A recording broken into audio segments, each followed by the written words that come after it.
বিপদে আছেন, দেয়ালে পিঠ থেকে গেছে, পৃথিবীতে কোনো মানুষের কাছ থেকে সহায়তা পাওয়ার আশা ছেড়ে দিয়েছেন, অসুবিধা নাই। এই তিনটা আমলকে আপনি নিজের জন্য বাধ্যতামূলক করেন, ইনশাআল্লাহ তাআলা হেফাজত করবেন। জীবনে বহুবার আমি আমলটা করে দেখেছি, কঠিন কঠিন বিপদে আল্লাহ তাআলা কিভাবে উদ্ধার করেছেন আমি নিজে অবাক হয়ে গেছি, সারপ্রাইজড হয়ে গেছি। নবী করিম সাল্লাল্লাহু আলাইহি সাল্লাম বলেছেন, তার যে কোনো বিপদ থেকে বের হওয়ার জন্য আল্লাহ তাআলা নিজে পথ দেখায় দেন। এমন ভাবে পথ দেখাবেন সে কল্পনাও করবেন। বহুবার আমল করে দেখেছি, আমি হাতে হাতে পেয়েছি আলহামদুলিল্লাহ। কোন বিপদে পড়লে দোয়া ইউনুস খতম করে দোয়া করা যাবে কিনা? দোয়া ইউনুস এটা যে কোনো বিপদে পড়াটা হাদিস এবং কোরআন উভয়টি দ্বারায় প্রমাণিত। কোরআনে কারীমে আল্লাহ রাব্বুল আলামিন বলেছেন, ওয়া কাযালিকা নুনজিল মুমিনিন।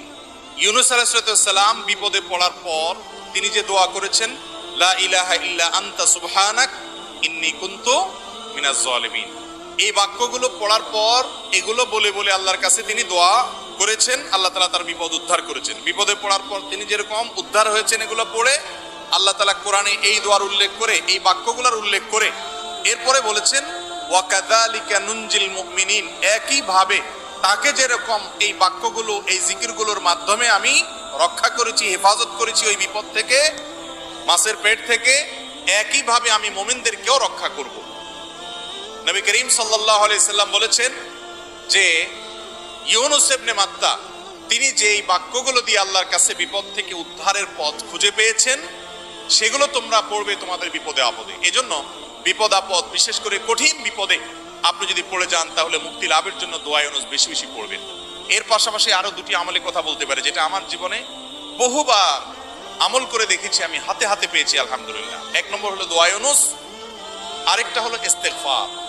এটাও হাদিসে আসছে, নবী করিম সাল্লাল্লাহু আলাইহি ওয়াসাল্লাম বলেছেন, মান লাজিমাল ইস্তেগফার, যে ব্যক্তি ইস্তেগফারকে লাজিম বানায় নেয়। লাজিম বানায় মানে কি? মানে পড়তেই থাকে, থামে না।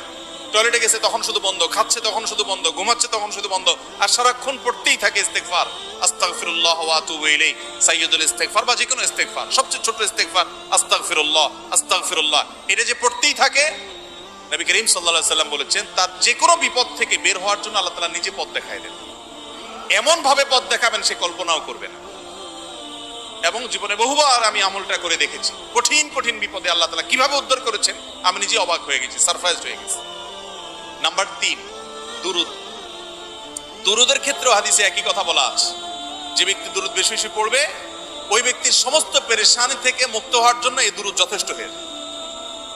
তাহলে 3টা আমলের কথা বললাম, দোয়া ইউনুস, লা ইলাহা ইল্লা আনতা সুবহানাকা ইন্নী কুনতু মিনাজ জালিমিন, আরেকটা হলো ইস্তেগফার বেশি বেশি, আরেকটা হলো দুরুদ।